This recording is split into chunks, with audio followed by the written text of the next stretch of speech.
जहां हिमाचल प्रदेश के धर्मशाला के तपोवन में विधानसभा शीतकालीन सत्र के पहले दिन सदन के अंदर और बाहर हंगामा देखने को मिला, वहीं स्थिति आज भी कुछ वैसी ही दिखाई दी। दूसरे दिन सदन की कार्रवाई शुरू होते ही पक्ष और विपक्ष में तीखी नोकझोंक हुई। कांग्रेस ने स्थगन प्रस्ताव के जरिए प्रश्नकाल न करवाकर पुलिस की समस्या पर चर्चा की मांग की और फिर इस पर सदन में शुरू हो गया हंगामा। प्रश्नकाल शुरू होते ही उससे पहले ही कांग्रेस विधायक आपस में नारेबाजी करते दिखाई दिए और वेल में आ पहुंचे।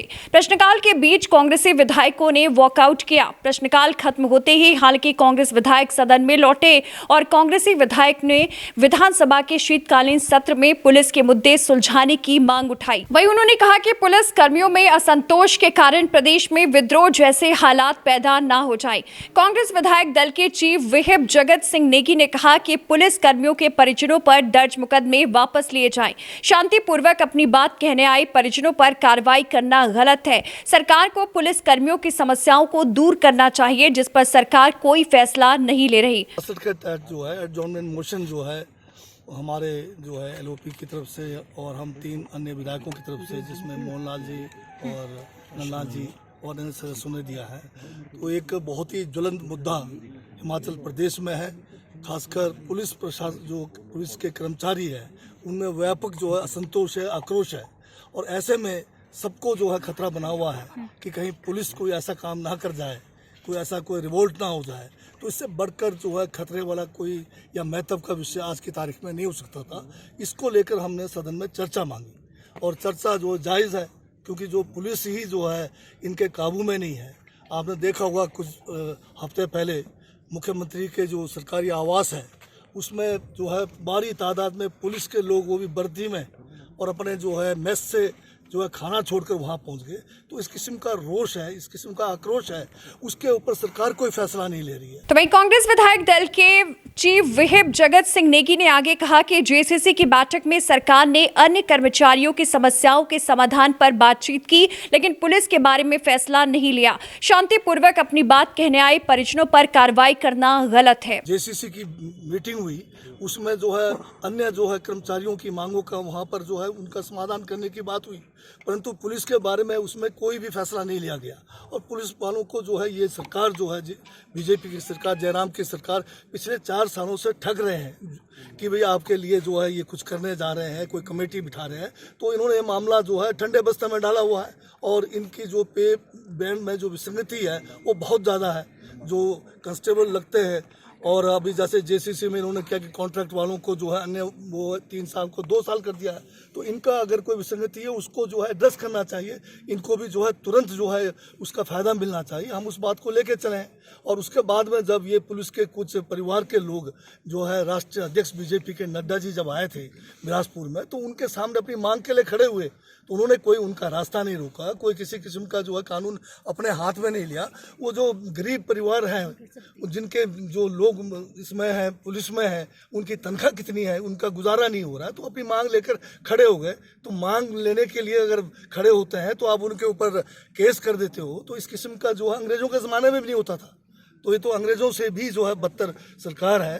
तो इसी के खिलाफ जो है हमने जो है आज 66 के तहत एक चर्चा की बात की। और आप देख रहे होंगे कि विधानसभा में जो भी हम महत्व के कोई विषय उठाते हैं उसमें चर्चा होने नहीं देते हैं। पार्लियामेंट में मोदी जी होने नहीं देते हैं और यहाँ पर जो है जयराम जी होने नहीं देते हैं।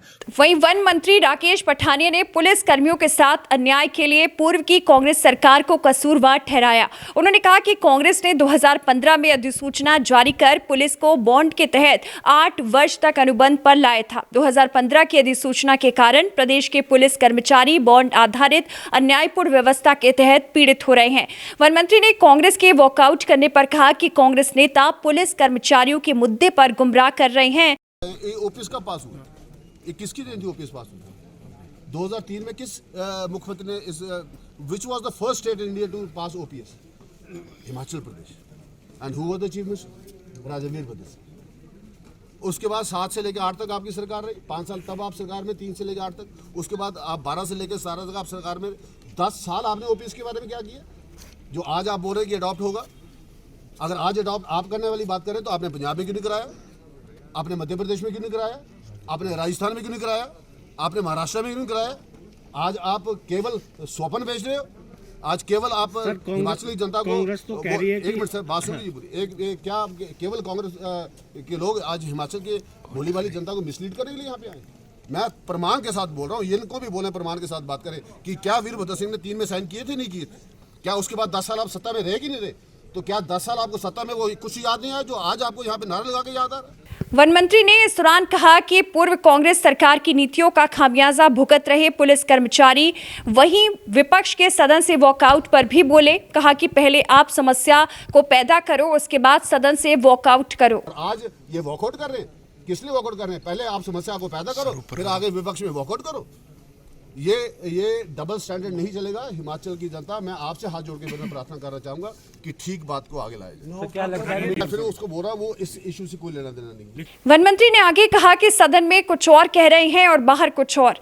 कांग्रेस पर आरोप लगाते हुए कहा कि सत्ता में आने पर कार्यों की बात की जाती है, जब आप सरकार में थे तब आपने कुछ नहीं किया। अंदर कुछ बोल रहे हैं, बाहर कुछ नो कॉन्फिडेंस की बात करें। नो फर्दर क्या? फर्दर हमने आपको बता दिया कि हमने कमेटी इसके गठन कर दी है और कमेटी इसके बारे में काम कर रही है, इसके बारे में देखभाल कर रही है। मैं केवल रिकॉर्ड को स्टेट करने के लिए आपके बीच में आया। रिकॉर्ड स्टेट करने का मतलब है कि ये कानून किसने बनाया और किसने इसको इम्प्लीमेंट किया, नंबर 1 एक। और ये ओपीएस का कानून किसने बनाया और किसने इम्प्लीमेंट किया, नंबर 2। ओपीएस के कानून के बाद 10 साल आप सत्ता में रहे, आपने क्या उसमें एक अमेंडमेंट भी की? और आज आप फेसबुक पे अनाउंसमेंट कर रहे हो हम सरकार में आएंगे तो हम ये करेंगे, हम सरकार में आएंगे तो ये करेंगे। जब आप थे 10 साल तब आपने क्यों नहीं कुछ किया? और ये 15 में एक कानून, पुलिस का काला कानून जिसको कहते हैं ब्लैक लॉ, ये इन्होंने पास किया था। उसकी नोटिफिकेशन की कॉपी मैं आपके लिए लाया हूँ, आप ले सकते हैं, पढ़ सकते हैं और जान सकते हैं। जो आपने बात कही कि पुलिस के पेरेंट्स के ऊपर जो एफआईआर हुई है वो अलग विषय है। अब पेरेंट्स भी बच्चों की सपोर्ट में हैं, जो जिसको हम डिनाई नहीं कर सकते। पेरेंट्स नहीं आएंगे अपने बच्चों के हक में तो कौन आएगा? तो दूसरी ओर श्री नैना देवी से विधायक रामलाल ठाकुर ने सदन से वॉकआउट पर क्या कुछ कहा, वो भी आपको सुनाते हैं। कि एक मान लो कोई स्टार्ट क्वेश्चन है तो उस स्टार्ट क्वेश्चन के लिए आप सप्लीमेंट्री भी पूछ सकते हैं, लेकिन उसमें लिमिटेड स्कोप है, उसको जो है वो चर्चा में नहीं बदला जा सकता। लेकिन ये स्पीकर साहब के अधिकार में है, अगर कोई प्रश्न लगा है और जब हम चर्चा मांग रहे हैं तो उस प्रश्न को छोड़ के वो जो है वो चर्चा के लिए कन्वर्ट हो सकता है, जो पावर है हमारे स्पीकर साहब की, लेकिन ऐसा नहीं हुआ। वहीं उन्होंने पुलिस के आक्रोश को लेकर भी जवाब दिया। चाहूँगा कि पुलिस में जो आक्रोश है वो आक्रोश किस बात पे है? लोग अपनी वर्दी में जो चीफ मिनिस्टर के वहाँ पे गए वो अपनी मर्जी से नहीं गए, चीफ मिनिस्टर के वहाँ से उनको बुलाया गया था और वो वर्दी डाल के जो है बिना खाना खाए हुए वो वहाँ पे पहुँचे। लेकिन वो क्या चाह रहे थे कि क्योंकि पुलिस वालों की जो जिनको जो है वो इंक्रीमेंट लगती है ये 8 सालों के बाद लगती है, 8 सालों तक कोई इंक्रीमेंट पुलिस वालों को नहीं लगेगी।